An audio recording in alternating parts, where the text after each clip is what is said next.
We'd like to give a special shout out to the following people for making this episode and the rest of Act 3 possible: Louis, Malaya, Reg, Daniel Athern, Osterkim, Vanna, Finch, Dr. Dan Venning, Sleepless Berry, Court, Rogue Canoe, John and Muna, Sadie, Zay the Great, Elliot Kane, and Trident. Thank you for your support. Maraming salamat.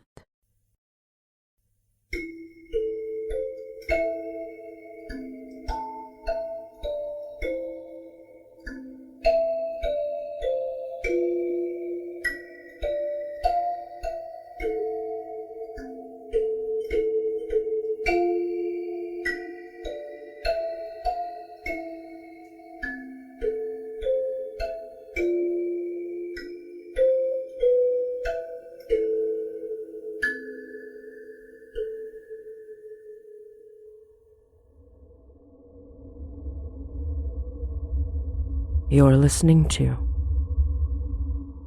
Hainay by Motzie Dapul. Episode 52. Pangalan.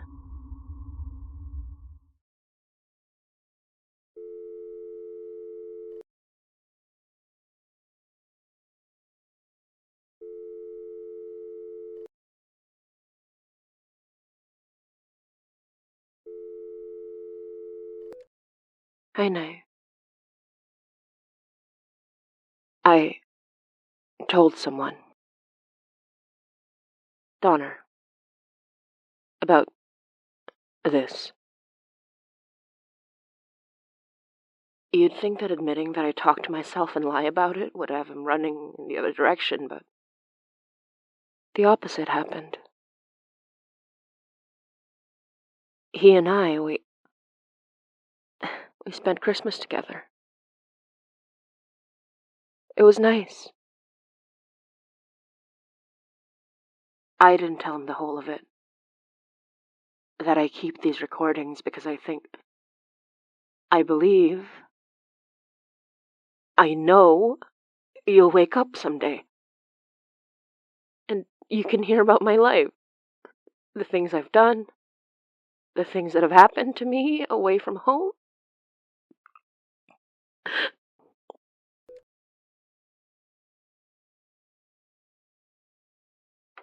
You asked to see me.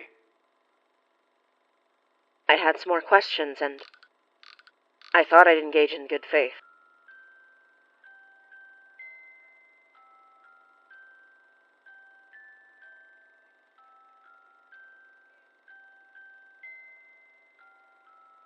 Every time we heard this song, we thought it was you. Every time someone died, a horrible death, we assumed you were responsible because of this song. But it wasn't always you, was it? No, not always. Richard Henry, well, I trusted him to act in my stead. He could whistle that tune as well as I could. And whenever he failed to save someone, well, I did sometimes too, and I was far more powerful than he was. I never thought to question it. I don't know. I never asked him after what he was honest about, what he lied about. When all was said and done, whether it was me or him, we'd still have to collect the foci in the end. Ensure they didn't fall into the wrong hands. Maybe even locate missing soulbound foci, housing the shattered pieces of our old enemy. So the outcome was the same. Do you know, one of our allies, Vanessa Bartolotti, she even managed to invent a spell that affected corpses, ensuring they would deliver foci right to her door if they died by one. I never figured out how she managed it. It would require a focal point of power so potent, but that's a discussion for another time. when it was you, how much did you know about us? When did you start knowing about me? We don't know where the foci are until they activate, so when you began to hunt them down yourself, that was when we began to learn about you. And when Langford returned, well, I remember the first time we touched minds, when you sought me out, alongside one of Langford's souls.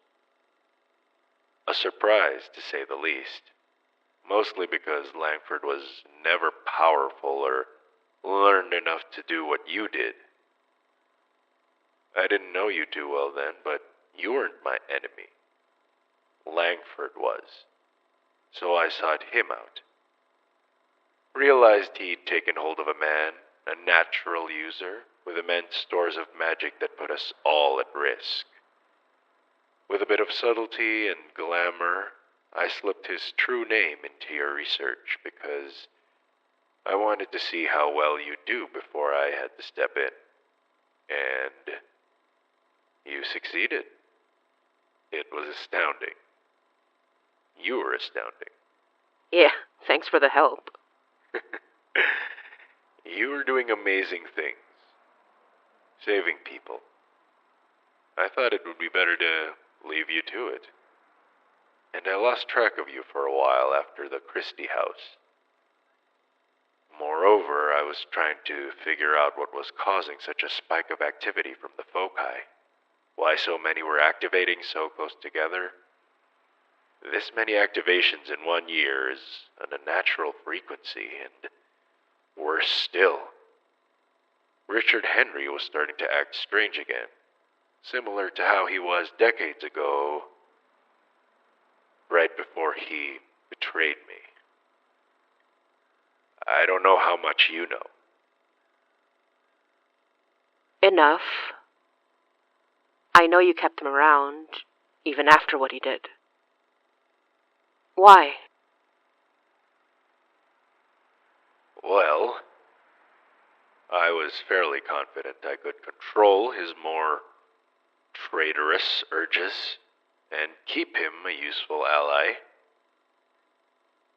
But honestly, it was mostly because nobody could know he died and that I killed him. He was my right hand. If even he thought to act against me, it meant that I was vulnerable. And he always taught me that if I should ever be anything at all in the eyes of both my compatriots and my enemies, I should never be vulnerable. Because as powerful as I was, they smelled blood in the water, they would tear me to pieces. Even your allies? Especially my allies. Sounds like a terrible way to live.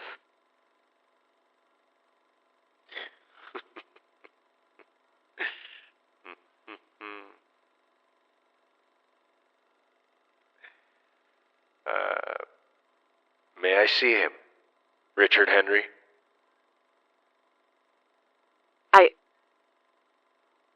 No. I'm afraid not. Thought I'd ask. At least I know you still have him. I'd be concerned if you somehow lost track of him. After what he did and what he was planning, no. We've got him locked down tight. There was something I wanted to ask you about. Something Richard Henry mentioned at that elder meeting you shirked.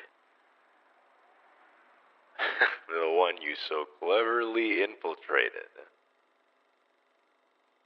He said something about the long winter. Something all elders feared, something that you yourself warned them about. Can I ask what that is? Perhaps your natural magic has never been affected by it, but Well, it's better if I tell you the inciting incident that led to us, to take it more seriously than we ever had before. Even if we'd all been warned by Master Savard, our old leader, how dangerous it could be. Go ahead. I'm listening. And recording. Should I stop? No. I suppose your friends will need to hear this too.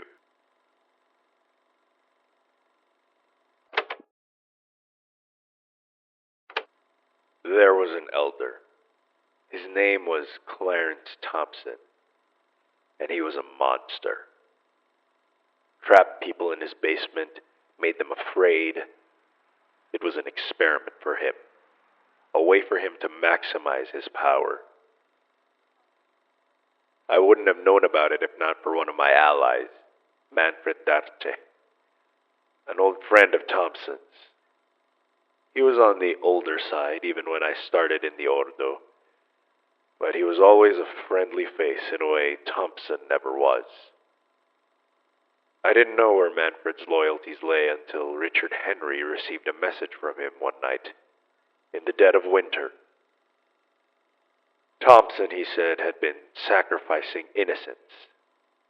Men, women, children, said to come quickly, gave directions that he would stall him for as long as he could. I could shadow step and cover great distances, but only if I knew where I would end up.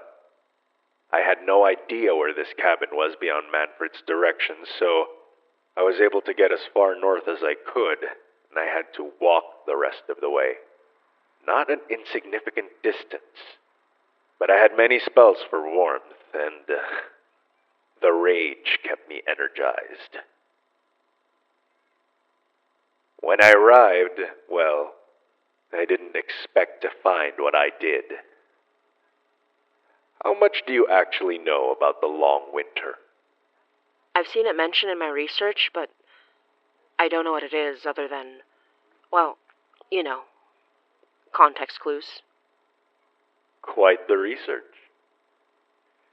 It's hard to explain it in concrete terms because what it does is never consistent. It'd be easier if it was. Easier to study, easier to test. But then, it wouldn't be so frightening. The long winter was named and identified by our former leader, Savard. He did his own research. Went with a team to explore the far frozen north and came back with half the men he left with. Told us about the dangers we barely had an inkling about, but that we'd started seeing signs of. Our magic was never quite right in the winter. Weakened or inconsistent or doing things we didn't want it to.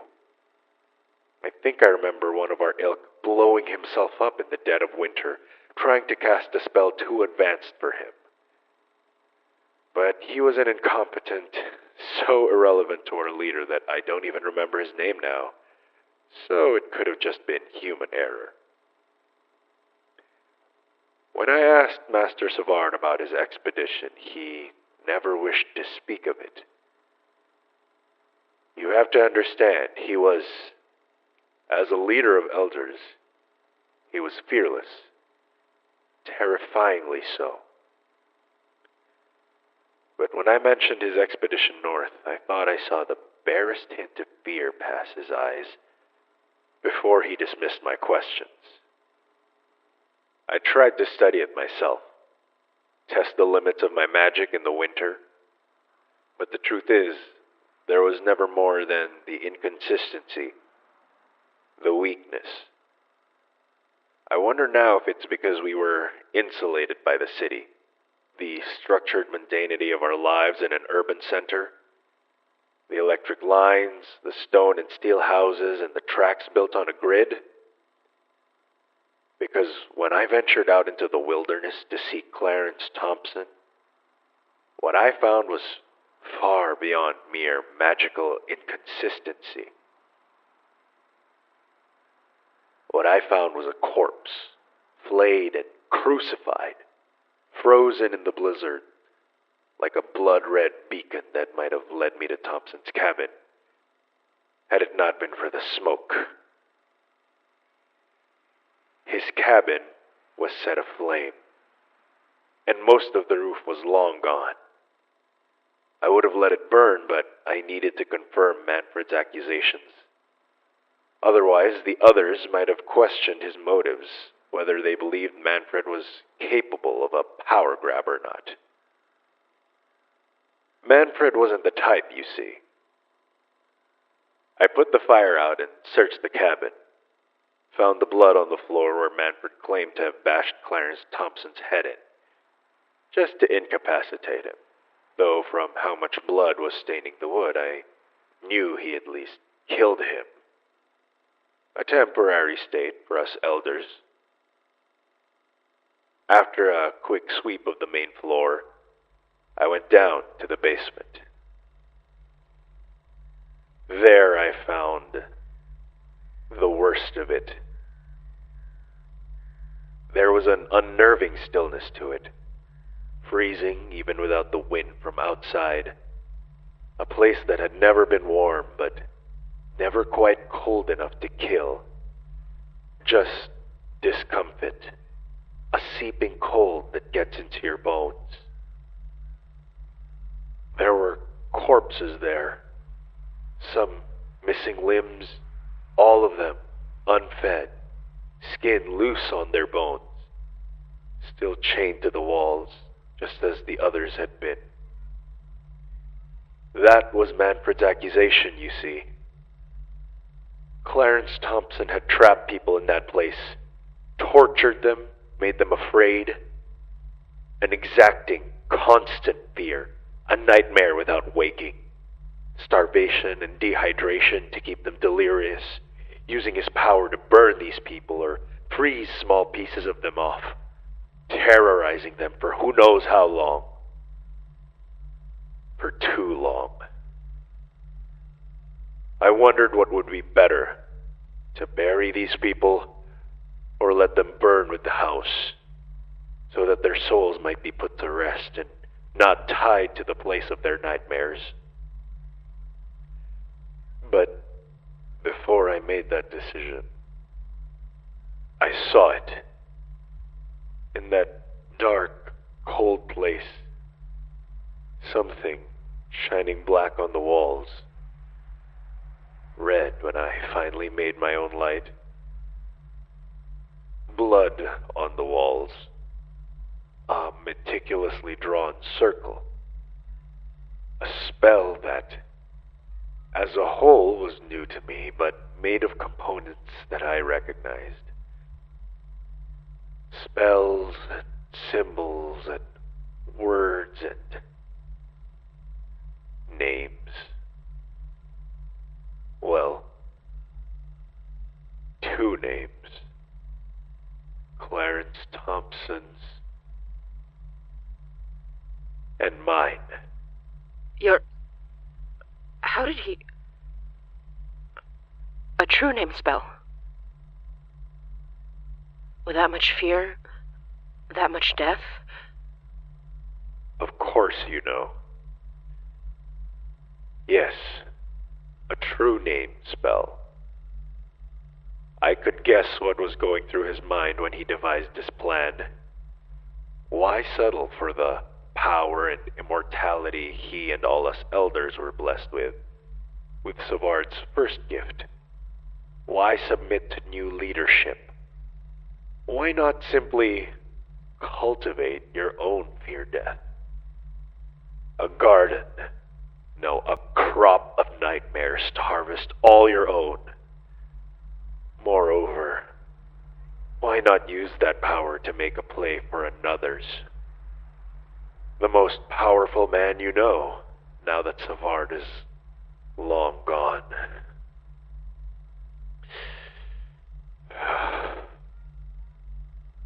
No, my friend. My memory spell did not yet exist then, as you might have already guessed. It was Clarence Thompson who necessitated its invention. I made a decision that day, after I destroyed that basement, burned the bodies of those left, took Thompson's flayed body into the woods for the beasts and birds to feed on, so at least in this way, he would not go to waste. I decided that if I must continue living to bring justice to those wronged by elders and keep the rest in line, I could not be vulnerable, not in any way. And to do that, I couldn't be at risk of those who knew me and my true name. The memory spell that took my name and my face is the most powerful spell I've ever developed, and not one that I can deactivate at will. And it worked out in the end. It was just what I needed to keep them in line. I needed to be a symbol, a figure, not a man. I needed to be unknown, but feared. Just like whatever it was that flayed Clarence Thompson alive, crucified him, and set his sins aflame. Whatever resides in the long winter, for it was no elder that did that to him. But from what Manfred has told me, well, there was something in that blizzard. Something powerful that was coming for them. Though he was able to run, with all the people he was able to rescue, all lives he was able to preserve. There was something in that blizzard, and Manfred was deathly afraid of it, even if he did not know what it was. And so we continue to fear the long winter, or whatever is in it, that has such power that it could make elders afraid.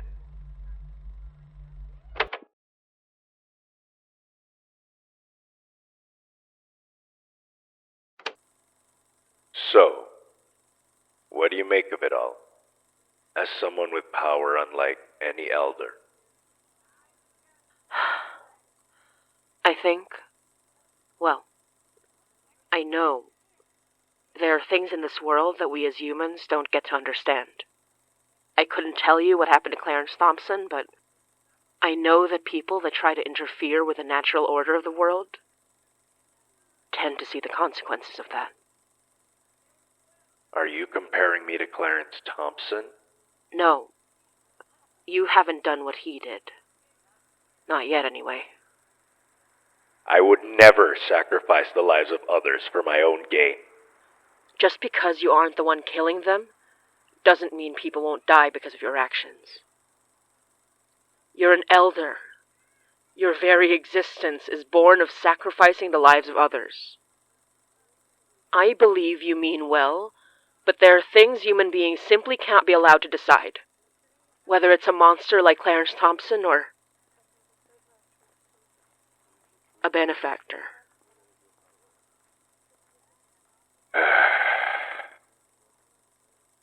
You're human, same as me, and yet it sounds like you're speaking from experience. How many lives did you sacrifice to have that lesson sink in? It wasn't a sacrifice. It was a consequence. Something you got to decide. I won't pretend that it was some lofty ideal of justice.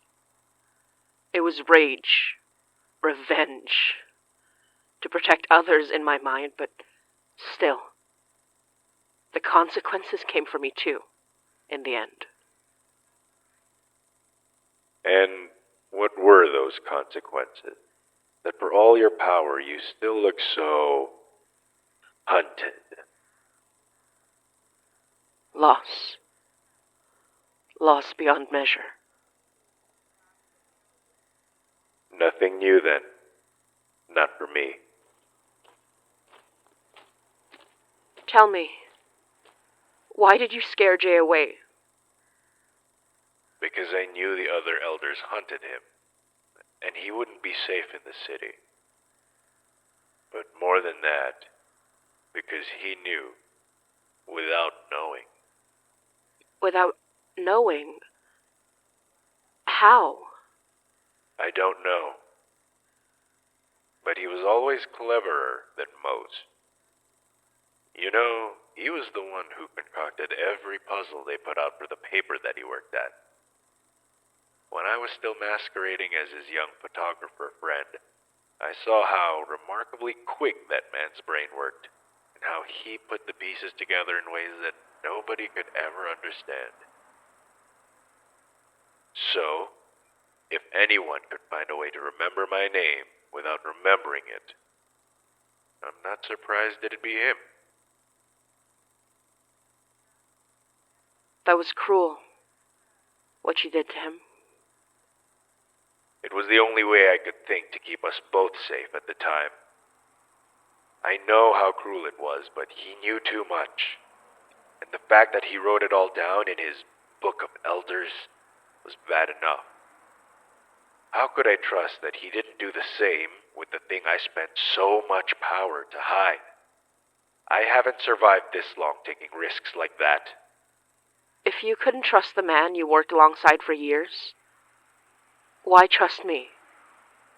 Because you've been able to do what I cannot. You've given me hope. Trust seems like a small price to pay for something I haven't had in decades.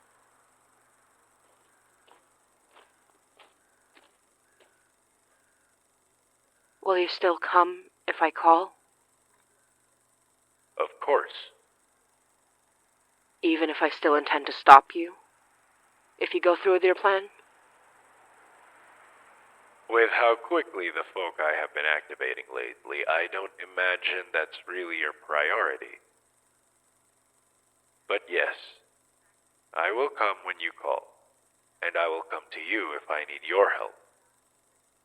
Even if we don't agree on the method, we are aligned in our intention. And as I said, if you find a way to track the foci, stop the elders, and the fear death, well, then there needn't be such consequences at all.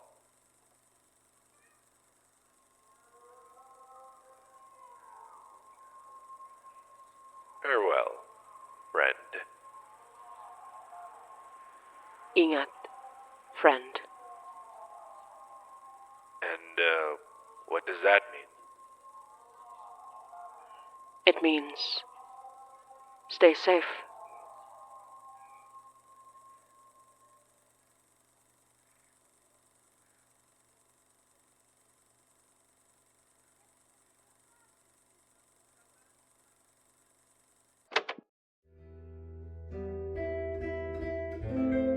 You're listening to Hainai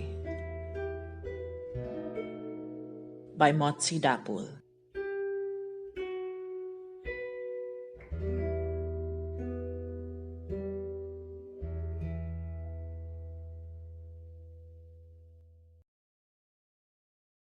Hey everyone, this is Motzie, creator of Hainai. Hainai is a podcast produced by myself, Yoi Halago, and Alyssa Jimenez, and co-created by Reg Helly, and licensed under Creative Commons Attribution Non-Commercial Share-alike 4.0 International License. This episode was co-produced by Jesse Goodsell, and written and directed by myself, and I also play the role of Mari Datuin. The role of the Benefactor was played by Matt Gador. If you'd like to chat with other listeners when this episode goes live, we do a live premiere 3 Sundays a month at 9 p.m. EST or Toronto time on our YouTube channel, youtube.com/HainaiPod. To help support the production of Hainai, you can subscribe to our Patreon, patreon.com/HainaiPod. You'll get to be part of our early access program, where we release episodes 3 days early on Thursday at 9 p.m. EST or Toronto time. You can also get bonus video, audio, art, and many more. Speaking of Patreon, we'd love to give a shout out to the following patrons for all their amazing support: Victoria Goodwin, Tanisha Wesley, Sooks, Sharon Poplinsky, Sean, Pablo Neurotic, Mika, Melissa, Matthew Upton, Megan, Malaya Light, Maddie Remigio, Jess Snow, Faye Fungi, Evie Smith, Emma Heilig, Dracu Card, Diana Cause, Becca Terrier, Aster Kim, Anna, Amelia Brownstein, Talon, Jesse Goodsell, Nonette Dapul, Megan, and Alan Weberman. If you can't subscribe monthly, you have the option to buy us a milk tea on coffee, ko-fi.com/HiNiPod. Supporting us financially is a big part of how we're able to keep going as a show, and supports the writing, editing, directing, voice acting, and all the other hard work that goes into the show. So please consider supporting us financially if you can, and getting ad-free episodes and bonus episodes in the process. Those who support us at the $10 tier and above on Patreon get bonus episodes every month. For more news and updates, you can check out our website, hinipod.com, or follow us on our socials, on Twitter, Tumblr, Instagram, Facebook, and Blue Sky. Haina is available on Acast, Spotify, Apple Podcasts, and wherever you listen to podcasts. We hope you enjoy our Act 3 episodes, and as always, thank you, we love you, and hanggang sa muli.